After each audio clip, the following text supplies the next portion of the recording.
विद्यार्थियों, आज हम रे के विभिन्न रूपों के बारे में चर्चा करेंगे, क्योंकि रे का प्रयोग हिंदी भाषा में 6 प्रकार से किया जाता है। रे के 6 रूप हैं। कुछ विद्यार्थियों को भ्रम हो जाता है री की मात्रा और रे के प्रयोग के संबंध में, तो आज हम उस अंतर को भी जानेंगे और रे का कौन सा प्रयोग कहाँ होता है, स्वर रहित रे कौन सा होता है, स्वर सहित रे कौन सा होता है, इसके बारे में हम बातचीत करेंगे। ये बड़ा छोटा टॉपिक है, एक ही बार आप ध्यान से सुन लेंगे तो कभी भी आपकी रे से संबंधित गलती नहीं होगी। तो रे के 6 प्रकार के प्रयोग हैं। एक रे है जो हम वर्णमाला में देखते हैं, अर्थात वर्णमाला में जिस रूप में भी रे लिखा जाता है उसी रूप में उसका प्रयोग होता है। जैसे रमा में रे और माँ, तो रे का प्रयोग वर्णमाला में भी इसी प्रकार है। रजनी में रे, राकेश में रे, तो जो वर्णमाला में है उसी रूप में यू का यू जब हम प्रयोग करते हैं तो ये एक रूप है। ये दूसरा रूप है तिरछी रेखा के रूप में रे का प्रयोग, इसे हम पदेन कहते हैं। पदेन का अर्थ है जो पद के अंदर है। पदेन का अर्थ है पद के अंदर, पद माने पैर। जैसे कर्म में कै के पैर में है, नम्रता में मैं के पैर में है, द्रव्य में दै के पैर में है। जैसे द्रवित, हरस्व, इन सब में वो किसी न किसी वर्ण के पैर में है, तो इस रे को हम पदेन रे बोलते हैं कि ये किसी न किसी के पद के है, अंदर है। हमें इसका 2 तरह से प्रयोग करते हैं, एक खड़ी पाई के साथ और एक बिना खड़ी पाई के साथ, क्योंकि पुस्तकों में केवल एक ही नियम दे रखा है कि जो तिरछी रेखा वाला रे है उसका प्रयोग खड़ी पाई के साथ होता है, लेकिन खड़ी पाई के अलावा जैसे दै और है, जो मैंने ब्रैकेट में लिख भी दिया, दै और है खड़ी पाई वाले वर्ण नहीं है, फिर भी उनके साथ रे का प्रयोग इसी रूप में होता है। जैसे हमने ये ध्यान रखना है कि यहाँ रे का प्रयोग वर्ण जो है रे वो पूरा है, और जिसके साथ है ये जो अधूरा है उसके पैर में लगता है। जैसे कर्म में हम टुकड़े करेंगे तो कै जमा रे जमा ए जमा मैं जमा ए, तो एक शब्द के मैंने टुकड़े किए हैं ये सिखाने के लिए कि रे यहाँ पूरा है, कै आधा। तो इस तिरछी पाई वाले रे का नियम क्या है कि जिस भी वर्ण के पैर के अंदर लगेगा ये वह आधा होता है और रे पूरा होता है। अर्थात जब स्वर रहित किसी व्यंजन के साथ रे का प्रयोग होता है, वो खड़ी पाई वाला है या दै है, तो वह तिरछी रेखा के रूप में प्रयुक्त होता है। खड़ी पाई मैं आपको समझा देता हूँ। खड़ी पाई का प्रयोग हिंदी भाषा में 2 प्रकार से होता है। खड़ी पाई का अर्थ है ये सीधी लाइन। सीधी लाइन जैसे 2 प्रकार से होती है, एक बीच में एक लास्ट में। जैसे कै और फै, इनके बीच में खड़ी पाई का प्रयोग होता है।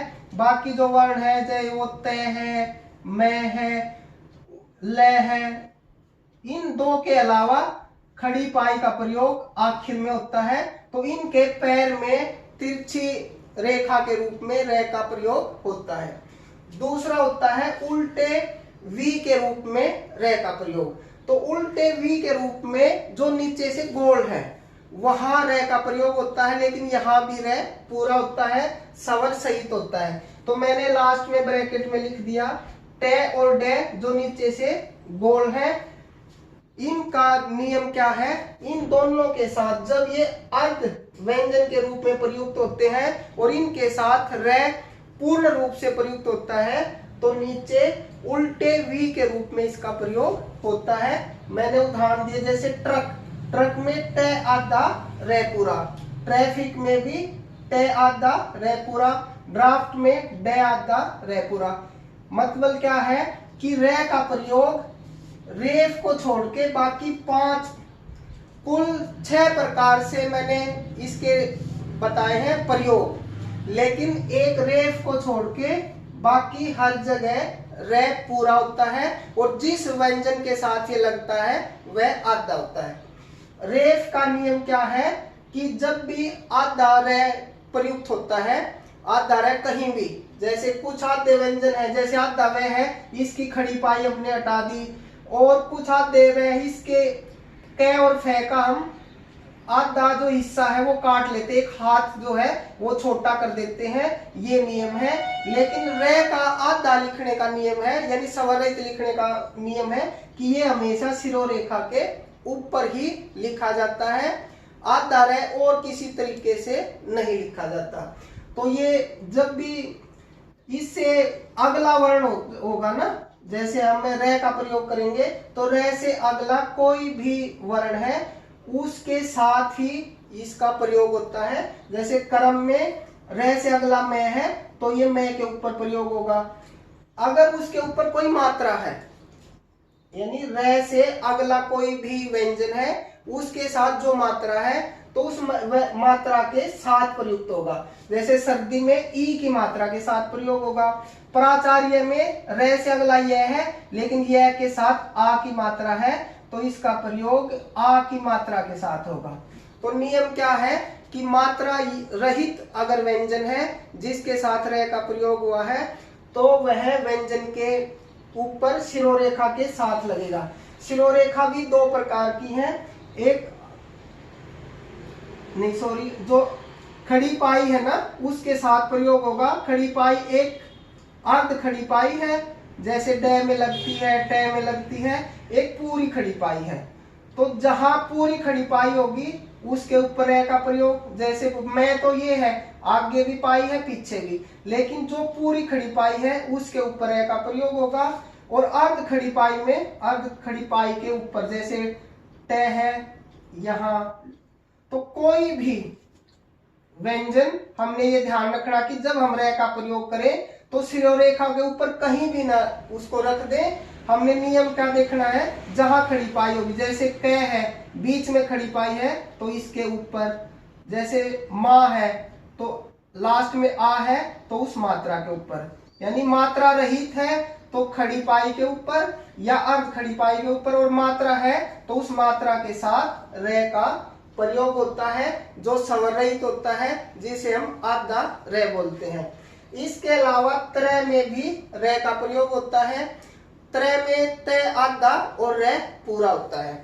जैसे हम त्रय के टुकड़े करेंगे, तय हलंत रे पूरा, तो त्रिशूल, त्रिफला, त्राही, त्रुटि, जो भी आधा तय और उसके साथ रे का प्रयोग होता है तो वो हमेशा इसी रूप में लिखा जाएगा।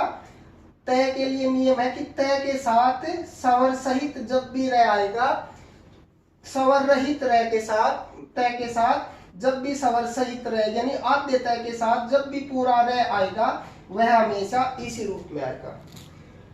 सरे के साथ भी रे पूरा होता है, से आधा रे पूरा, तो जब से आधा उसके साथ रे पूरा होता है तो इनका कहीं भी मेल होगा तो हमेशा वो इसी रूप में ही लिखा जाएगा। जैसे श्रम, श्री, परिश्रम, श्रवण। तो यहाँ हमने मुख्य रूप से इन बिंदुओं पे ध्यान रखना है कि कुछ विद्यार्थी भ्रमवश इन्हें मात्रा समझ लेते हैं और उच्चारण में बताते भी हैं कि क के नीचे रे की मात्रा, ट के नीचे रे की मात्रा। तो हमने ये ध्यान रखना है मात्राएं केवल स्वरों की होती है, ये जो है व्यंजन है और ये केवल रे का रूप है, रे की मात्रा नहीं है, रे का रूप है। री की मात्रा के साथ कई बार भ्रम हो जाता है, जैसे एक तो लिखा दृग और एक लिखा द्रव्य, तो कुछ विद्यार्थियों को ये भ्रम होता है कि ये री है या ये रे है। तो हमने ध्यान रखना जो नीचे से गोल है वो हमेशा री होता है और एक मात्रा के रूप में है ये, और ये रे जो है एक व्यंजन के रूप में है, मात्रा के रूप में नहीं है, ये तिरछी रेखा के रूप में होता है। तो इन चीजों का हमने ध्यान रखना है। तो मुख्य बात हमने जो समझी है वो क्या है कि रे का जो प्रयोग है केवल एक रे है जिसका प्रयोग अर्ध रे के रूप में यानी स्वर रहित रे के रूप में होता है। बाकी रे कहीं भी प्रयुक्त हो, चाहे वो पैर में प्रयुक्त हो, चाहे वो सीधे वर्णमाला के रूप में या किसी तय के साथ या सह के साथ, वो पूरे होते हैं, स्वर सहित होते हैं। और रेफ जो होता है वो स्वर रहित होता है। धन्यवाद।